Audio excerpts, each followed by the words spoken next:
Good morning, everyone, and welcome to the webinar series of the President Ramon Magsaysay State University Climate Change Institute in collaboration with the College of Agriculture and Veterinary Medicine.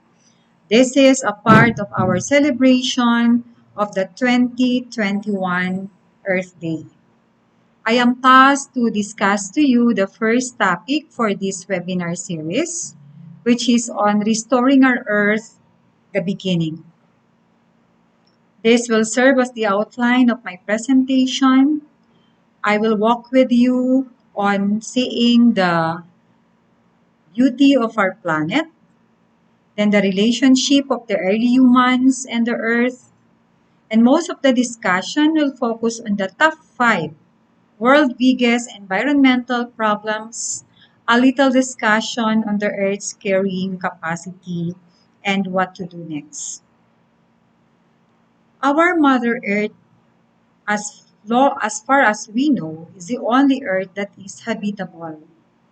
This planet is endowed with bountiful resources and amazing landscape and seascape. You can see here the beautiful landscape of the rainforests, which are abundant in the tropical and in the temperate countries. Our oceans and seas are also endowed with rich resources like corals, fishes, and others. And this is the Waterfall Canyon in Japan, and the Northern Lights or Aurora Borealis that can be found in Norway. But we don't need to travel to other countries for us to see these amazing wonders of the world because the Philippines is also gifted with this kind of landscape such as that in Coron in Palawan. Let's talk about the relationship of the early humans with the earth. In the beginning, man has a good relationship with the Mother Earth. Our ancestors highly respect nature, and because of that, they believe that men are the custodians or the guardians of nature, and they are tasked to govern and protect it. We are all aware that Earth is regarded as a mother figure. That is why we call it as the Mother Earth. Likewise, our ancestors believe on the deities, on gods and goddesses that are protecting our rivers, the forests, seas, and mountains. Through time, however, science overpowered our ancestral beliefs. Science promised that it can control nature. Men see themselves as being in control of their own fate. Man started building the cities using all the available resources of the Mother Earth. Because of that, the fossil fuel resources that have been formed for millions of years were extracted by men in order to improve their quality of life. With the advancement of technology, coupled with a bountiful supply of fossil fuels, there came the era of industrialization. And industrialization paved the way to the rise of industrial mentality, giving way to the concept that the Earth's resources can be exploited indefinitely for the benefit of man. This exploitation of resources led to the emergence of pressing global environmental issues such as climate change and air pollution, deforestation, species extinction, soil degradation, and the last but the most important one, overpopulation. First, on air pollution. So, what is pollution? Pollution refers to the introduction of harmful substances or form of energy into the environment. There are various forms of it, which include water, soil, and air pollution. It also includes the noise and odor pollution. Also shown in the slides are the possible sources of air pollution, the industry, the transport sector, inefficient waste management system, the household energy, which include the burning of the fuel wood, and the agricultural practices. The problem of air pollution is very much felt nowadays because of their adverse impacts to health and other ecosystems. Such pollutants include sulfur dioxide, hydrocarbons, carbon dioxide, the NOx, one of which is the nitrous oxide, and the particulate matter. They are also considered as threat to climate because most of them are greenhouse gases. And the World Health Organization reported that about 7 million people die of air pollution per year, and that 9 out of 10 people in the cities are breathing air that exceeds the limits set by the World Health Organization. And it is important to note that the quality of the air is also closely linked to the Earth's climate, considering that many of the drivers of air pollution are greenhouse gases. This will be discussed in the next slide. Now let's talk about climate change, a phenomenon that is considered as the most serious threat to mankind. But it is important to first differentiate weather from climate. Weather is the short-term change in the condition of the atmosphere, such as the air temperature and the amount of moisture or the relative humidity. We experience, say for example, a sunny morning, but then in the afternoon there is a rain shower. That change is categorized as weather change.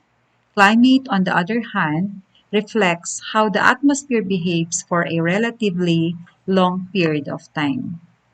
Climate change is then defined or characterized by an increase in the average global temperature, I repeat, global temperature, and that is due to the concentration of greenhouse gases in the atmosphere that results to climatic shift and impacts around the globe.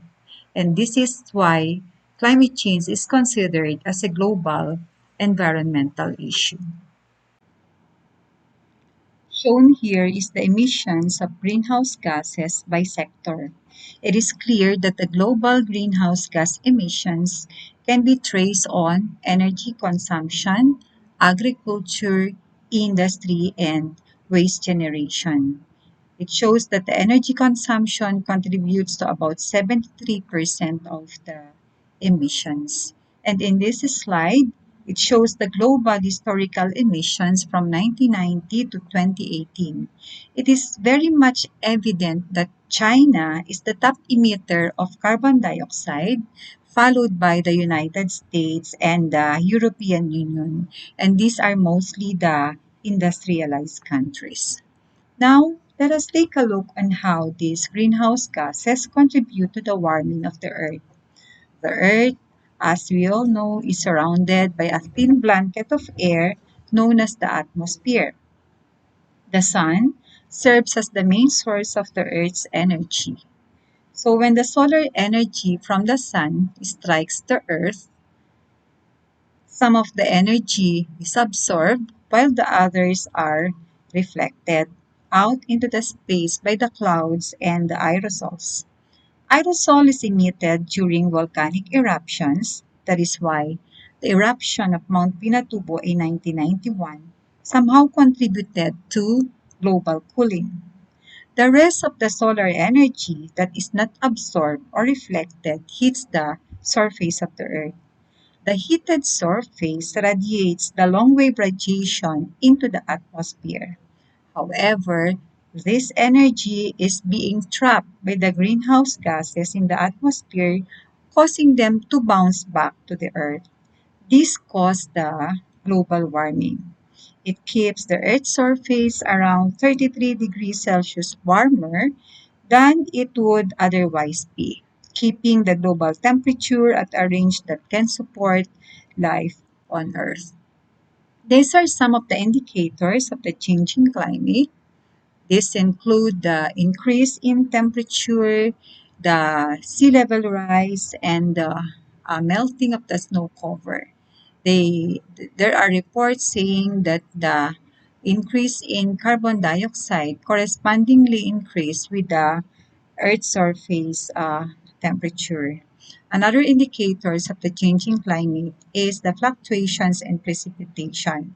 We are not saying that there is an increase in precipitation, but as you can see in this graph, the trend is fluctuating with regards to rainfall or precipitation.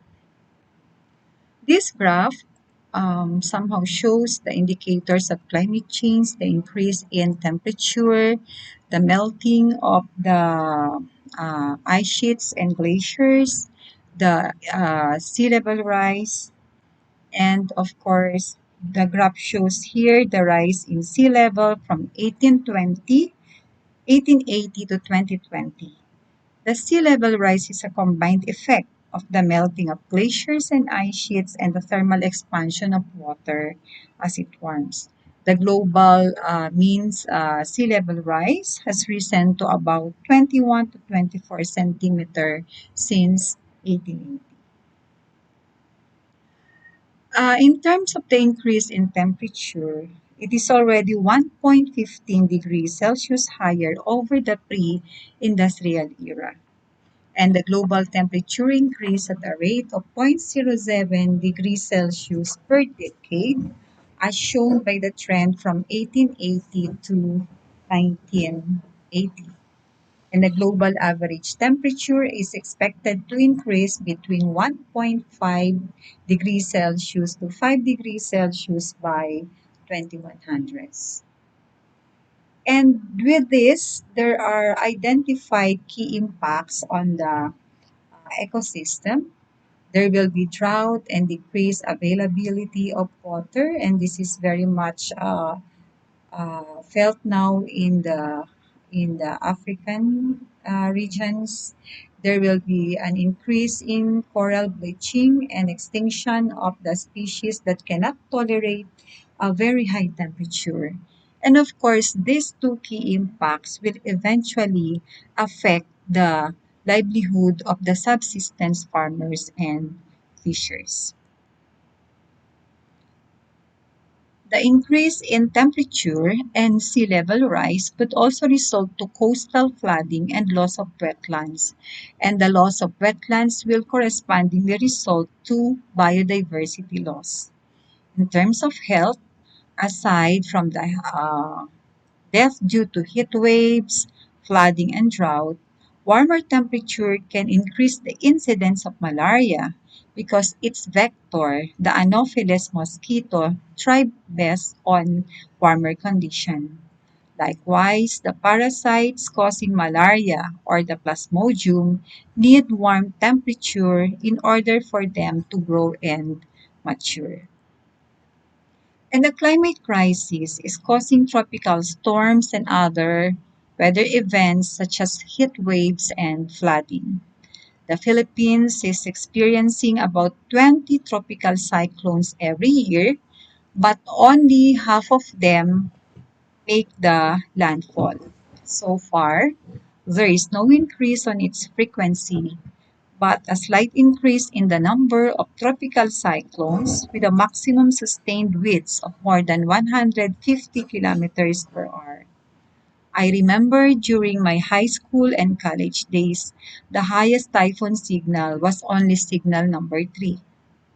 Now, we already have signal number 4. I think nobody will ever forget the damages caused by Typhoon Yolanda, having a maximum sustained winds of 315 km per hour, categorized as signal number 4. Formerly, you can see in this figure that the Luzon areas were frequently hit by typhoons, but there was already an observation that some of the typhoons are changing its course to Visayas and Mindanao areas, as you can see here.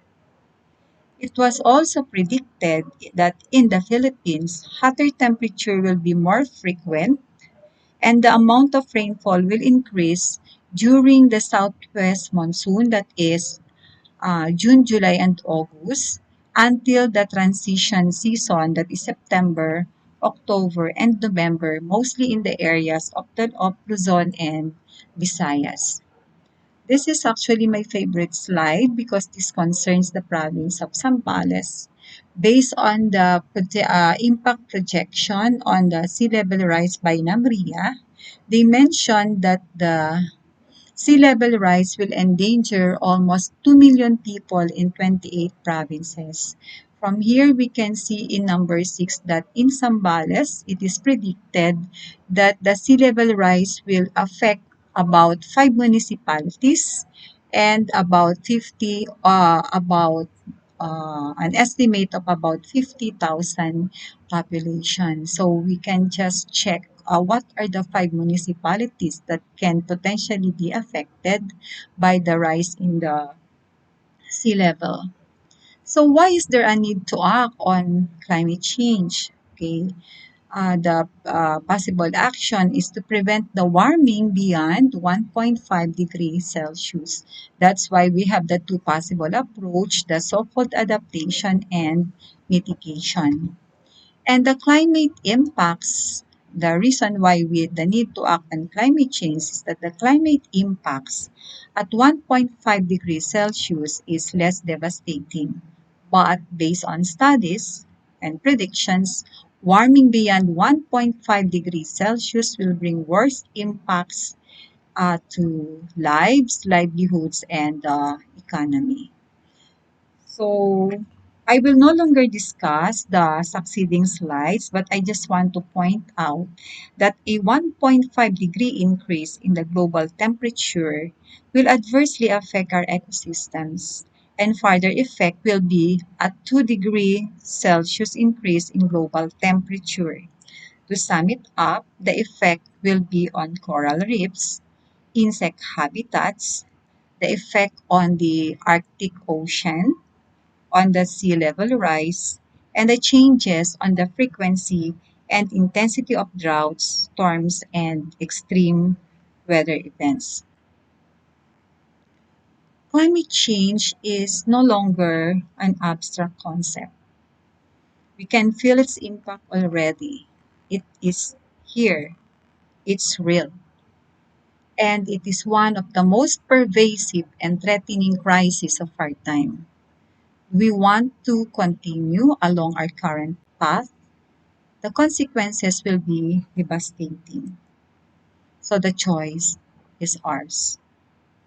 Let us now proceed to the second global environmental threat, which is deforestation. We all know that forest is our life. It provides us various goods such as food, clothing, fuel wood, medicines, and it also provides us various services. The forestries have the ability to sequester carbon in the atmosphere. That's why the planting of trees is encouraged in order to increase the number of plants that will sequester carbon dioxide from the atmosphere. It also prevents soil erosion and landslide, serves as a home to various plants and animals. That's why the forest enriches our biodiversity. For those who have taken up ecology, you know very well that a high biodiversity contributes to a balanced and stable ecological system. It is important to mention the countries with the greatest loss of primary forest in 2018. The top one here is Brazil, in which the Amazon forest is located, followed by Dominican Republic of Congo, and the third one is Indonesia. This is according to the data of the World Resources Institute. I just want to present to you some of the important facts. One is that every minute the forests of the size of 20 football fields are being cut down. And agriculture is the leading cause of deforestation. By 2030, based on the prediction, planet might have only 10% of its forests, and if it continues, forests will be gone in less than 100 years. Kawawa naman yung mga next generation natin. And the third global environmental problem is the species extinction.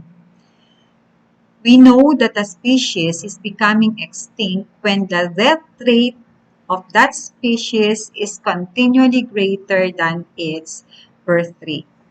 We have this organization, the International Union for the Conservation of Nature, or the IUCN. They presented the red list categories, one of which is the extinct.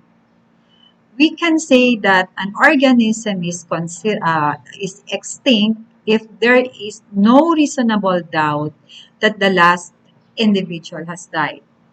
Some are becoming extinct in the wild, some are becoming endangered, critically endangered, some organisms are vulnerable. And there is an unprecedented wave of extinction, and that extinction is caused by the single species. This is the Homo sapiens. It's humans. It's us. You can see in this figure that the extinction of the species and the human population is directly proportional, showing here in the red line is the number of extinct organisms, and this is the human population. So as the human population increases, the number of extinct organisms also increases. And during the past century, the animals, we're talking about the animals, they are disappearing 100 times faster than before. And this is an updated data according to the UN Convention of Biological Diversity. Every day, up to 150 species are lost.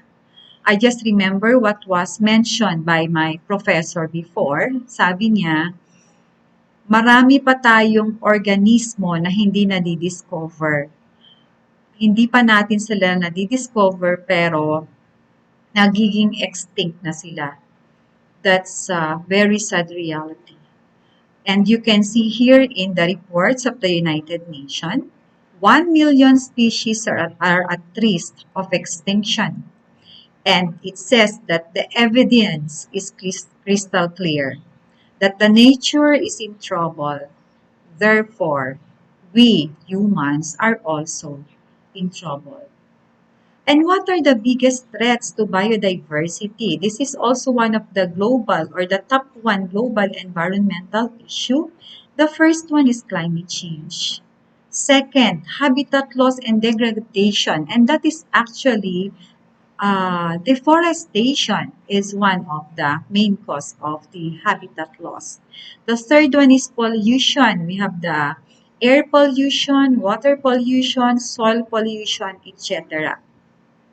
The fourth one is the introduction of the invasive species, and these invasive or exotic species tend to outcompete the native species.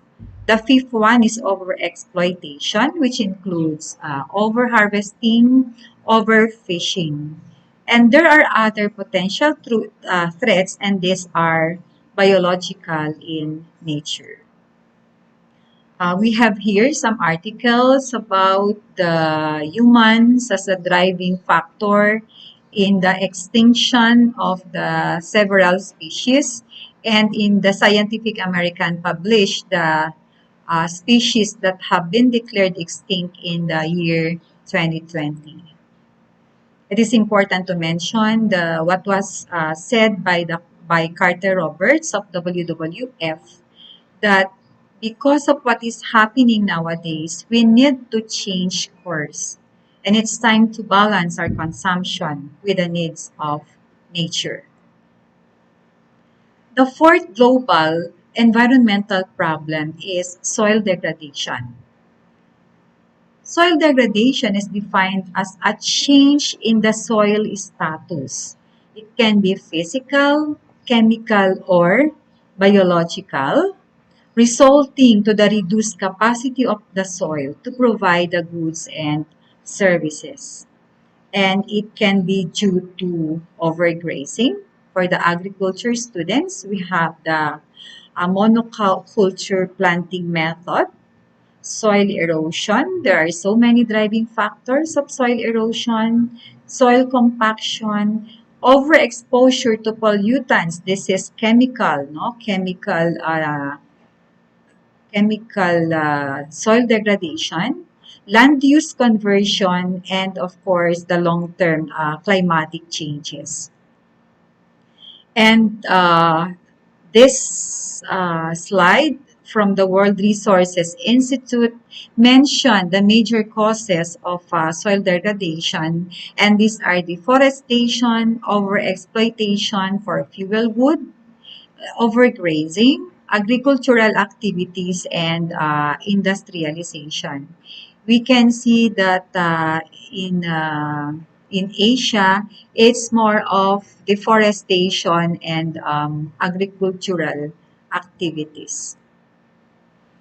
These are just some of the important facts. It's mentioned that 12 million hectares of arable land are being lost to drought and desertification. This is per year. And about 1.5 people are affected by soil degradation in more than 100 countries. From it, from the four global environmental problems discussed, I want to mention here the discussion paper from Rio Plus 20. It is mentioned, from the perspective of a single individual, the size of the earth is enormous.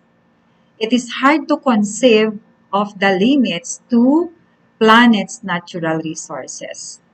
But we should remember that we are not a single person. We are not a single individual. So that size of the earth is not really that big. So let's find out why. We will now move to the next global environmental problem, the last but the most important one, which is overpopulation. You can see here in the data of 2020 that the Philippines ranked 13 in terms of the number of humans, no? In terms of population. The top one is China, followed by India, and then USA. And there is a prediction of the most populous countries in 2050 based on the website. The India will rank one, second will be China, and the third one is Nigeria. So you can see in here that the Philippines still rank 13 in the year 2050. If you are interested to know about the current population, you can check the Worldometer of the United Nations. As of April 19, 2021, it was mentioned that the Philippines has a population of 110 million, which is equivalent to 1.41% of the total world population. From those data, it is important to ask this question. How many individuals can a particular system or planet or the planet Earth support for a long period of time while continuing to function and without suffering irreparable damage? The answer to that question is the system's carrying capacity. Hardin, in 1986, compared carrying capacity with the carrying capacity of the bridge. So we're talking here of the Earth's carrying capacity being compared with the carrying capacity of the bridge based on the estimate of the engineers. Let's apply this to an aircraft. An aircraft is designed to accommodate a certain number of people. What if a line of more and more people continue to board the aircraft. There will be excessive loading. It may cause failures in one or more components of the aircraft. It will then trigger the collapse of the aircraft and the destruction of both the aircraft and the passengers. Let's compare it with the Earth and the human beings living in the planet Earth. So excessive loading of a bridge, excessive loading of an aircraft, excessive loading of a planet will end up in what we call the overshoot. Ano nga ba yung overshoot? Overshoot is similar with the terms thresholds, limits, tipping points.